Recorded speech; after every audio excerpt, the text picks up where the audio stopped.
नमस्कार दोस्तों। आज हम डिस्कस करेंगे बेंडिंग ऑपरेशन के बारे में। शीट मेटल में यूज़ होने वाला बेंडिंग ऑपरेशन बहुत फ्रिक्वेंट यूज़ होता है। ये क्या होता है, इसका क्या मैकेनिज्म है और बेंडिंग ऑपरेशन कितने टाइप के होते हैं, आज हम अपने इस वीडियो में कवर करेंगे। चलिए एक एक करके सबको डिस्कस करते हैं। सबसे पहले हम बात करते हैं बेंडिंग की, कि बेंडिंग क्या होती है। देखिए, बेंडिंग एक मैकेनिकल ऑपरेशन है जिसमें हम मैकेनिकली टूल एंड डाई की हेल्प से स्ट्रेट शीट को कर्व शीट, बेंड शीट में कन्वर्ट कर देते हैं। इसको हम बेंडिंग कहते हैं। इसमें हम देखेंगे, इसमें हमारी जो स्ट्रेट शीट है, ये हमारी शीट एकदम स्ट्रेट है। यहाँ पे हम इसको मैकेनिकली मीन्स के थ्रू, यानी पंच और डाई की हेल्प से कर्व शेप में या वी बेंड शेप में या फिर बहुत सारे हमारी शेपिंग है उसमें हम कन्वर्ट कर देते हैं। तो इस प्रोसेस को बेंडिंग कहते हैं। अब हम बात करते हैं बेंडिंग ऑपरेशन का क्या मैकेनिज्म है, कि ये बेंडिंग ऑपरेशन कैसे होता है, इसके अंदर होने वाला मैकेनिज्म क्या होता है। देखिए, सबसे पहले हम बात करते हैं, हम जब भी बेंडिंग ऑपरेशन परफॉर्म करते हैं तो टूल एंड डाई की हेल्प से शीट को बियॉन्ड इलास्टिक लिमिट हम ले जाते हैं। उसका रीज़न ये होता है, इलास्टिक लिमिट के बाहर ही जाकर बेंडिंग के अंदर प्रॉपर डिफॉर्मेशन आती है, वरना वो अपनी ओरिजिनल शेप को रिगेन कर लेगी अगर हम उसे इलास्टिक लिमिट से नीचे बेंड करेंगे। तो हमारा यहाँ पे सबसे पहले हम सारे मटेरियल को इलास्टिक लिमिट से ज़्यादा बेंड करते हैं, यानी इलास्टिक लिमिट उसकी क्रॉस करवा देते हैं। दूसरा क्या होता है, जब हम किसी शीट को यहाँ पर बेंड करते हैं तो उसके अंदर इनर सरफेस और आउटर सरफेस पे बहुत सारे फोर्स जनरेट होते हैं। देखिए किस तरह, ये हमारा एक शीट है जिसको हमने बेंड कर दिया। इस शीट में आप देखेंगे, इसकी जो सेंटर लाइन होती है इसे कहते हैं न्यूट्रल एक्सिस। ये है न्यूट्रल एक्सिस। देखिए, न्यूट्रल एक्सिस की लेंथ बेंडिंग से पहले ये बेंडिंग के बाद चेंज नहीं होती, ये अनचेंज रहती है। अब देखिए क्या होता है, जब हम इसमें बेंडिंग ऑपरेशन को परफॉर्म किया तो क्या होगा, पूरी शीट में तो बेंडिंग नहीं होती। जहाँ पे हम फोर्स लगाते हैं, लेटेस्ट से हमने यहाँ पे फोर्स लगाया था स्ट्रेट शीट में, तो इसके अबाउट कुछ डायरेक्शन तक, लेटेस्ट से यहाँ तक इसमें बेंडिंग हो रही है, तो हमारा फोर्स इसी रीजन में जनरेट होता है जो इसको बेंड करता है।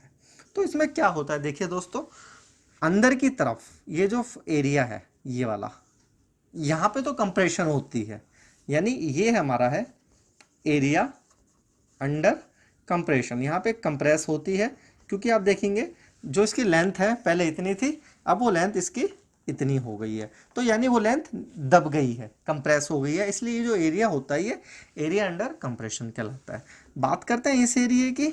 देखिए, इस एरिया में क्या हुआ, जो पहले लेंथ लेटेस्ट से इतनी थी, तो जब हमने खिंचाव किया तो ये लेंथ थोड़ी बढ़ गई, तो यानी यहाँ पे क्या हुआ, इसकी लेंथ में चेंज हो गया, इंक्रीमेंट हुआ, तो इसको कहते हैं हम टेंशन।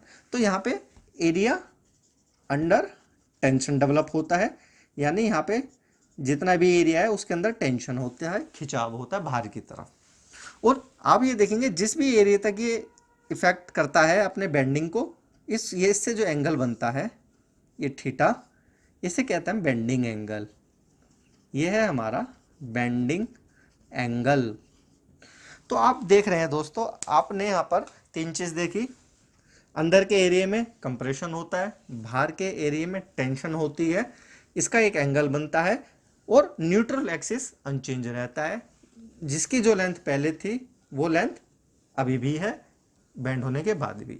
न्यूट्रल एक्सिस उस एक्सिस को कहा जाता है जो हमेशा शीट की सेंट्रल एक्सिस होती है और अनचेंज रहती है। तो देखिए, ये इसका मैकेनिज्म है, इस तरह हमारी बेंडिंग परफॉर्म होती है। एक तो हमने यहाँ पे जो भी मटेरियल है उसे इलास्टिक लिमिट से बियॉन्ड स्ट्रेस किया। अब यहाँ पे एक इशू होता है दोस्तों, वो क्या होता है, जब हमने यहाँ बेंडिंग परफॉर्म कर दी, अब हमने अपना जब टूल पीस हटाते हैं तो ये जो हमारा बेंडिंग है यानी शीट है, वो क्या करती है, अपने आप को अगेन ओरिजिनल शेप में ले जाने की कोशिश करती है। तो वहाँ पे थोड़ी सी हमारा एंगल चेंज हो जाता है। जैसे हमारा ये हो गया, अब देखिए क्या होता है, जैसे हमने यहाँ से स्ट्रेस हटाई तो यहाँ पर ये जो शीट है अपने आप को थोड़ा सा स्लाइटली अपनी पोजीशन को रीगेन करने की कोशिश करती है कुछ इस तरह से। यानी यहाँ पे एंगल जो हम प्रोवाइड करते हैं वो हमें एंगल नहीं मिलता, एंगल कम हो जाता है। तो इसके लिए ये जो मैकेनिज्म है, यानी ये जो इफेक्ट है जिसके कारण ये अपनी कुछ एंगल को खोकर अपने पुराने शेप में जाने की कोशिश करती है, दोस्तों इसको स्प्रिंग बैक इफेक्ट कहा जाता है। ये जो है यह स्प्रिंग बैक इफेक्ट बहुत इंपॉर्टेंट है, स्प्रिंग बैक इफेक्ट। ये तो इसका था मैकेनिज्म। अब हम बात करते हैं बेंडिंग के टाइप्स की, कि बेंडिंग के कौन कौन से टाइप्स होते हैं। शीट मेटल वर्कशॉप में बेंडिंग प्रोसेस को मेनली 3 भागों में डिवाइड किया गया है। पहला है हमारी एज बेंडिंग, जिसको एज बेंडिंग कहते हैं। सेकंड है हमारी वी बेंडिंग, इसे वी शेप बेंडिंग भी कहते हैं, बेंडिंग। और लास्ट है हमारी तीसरी यू बेंडिंग या यू शेप बेंडिंग। तो ये मेनली 3 टाइप की बेंडिंग हम अपने वर्कशॉप मटेरियल में परफॉर्म करते हैं। तीनों को चलिए एक एक करके डिस्कस करते हैं। देखिए सबसे पहले हम बात करते हैं एज वेल्डिंग। एज वेल्डिंग में क्या होता है, जो हमारा डाई है, ये हमारी डाई है और ये हमारा टूल है, ये कैसे होते हैं, एकदम स्ट्रेट होते हैं। अब यहाँ पे जो भी वर्कशीट हमारी शीट मेटल है, ये हमारी शीट है, और जब हमारा यहाँ से पंच नीचे डाउनवर्ड मोशन करता है और इस शीट को बेंड करता है, तो इसकी नेक्स्ट स्टेप कैसी हो जाती है फ्रेंड्स, इस शीट की ये अपने एज से कुछ इस तरह से बेंड हो जाती है, जितना ये एंगल होता है। लेट अस से ये 90 डिग्री एंगल है। तो इस तरह की बेंडिंग को एज बेंडिंग कहा जाता है, जिसमें हमारा वर्कशीट एज में होकर 90 डिग्री एंगल में कन्वर्ट हो जाता है। बात करते हैं वी शेप बेंडिंग की। देखिए वी बेंडिंग या वी शेप बेंडिंग उस बेंडिंग को कहा जाता है जिसमें हमारा डाई भी वी शेप की होगी, ये हमारी डाई है, ये भी वी शेप की है, वी का कुछ भी एंगल आप जितना भी रखना चाहे वो रख सकते हैं। और जो हमारा पंच है जो ऊपर से नीचे डाउनवर्ड मोशन करता है वो भी वी शेप में होता है। अब यहाँ पे क्या होता है, यहाँ पे हमारा जो वर्क मटेरियल है वो इसके ऊपर हम लाई करते हैं। ऊपर से पंच इम्पैक्ट करता है नीचे की तरफ और ये हमारी जो शेप है वो वी शेप में कन्वर्ट हो जाती है कुछ इस तरह से। तो इस तरह की बेंडिंग को वी शेप बेंडिंग कहते हैं। चलिए बात करते हैं यू शेप बेंडिंग की। देखिए यू शेप बेंडिंग में जो हमारी डाई है और हमारा पंच है वो यू शेप के होते हैं।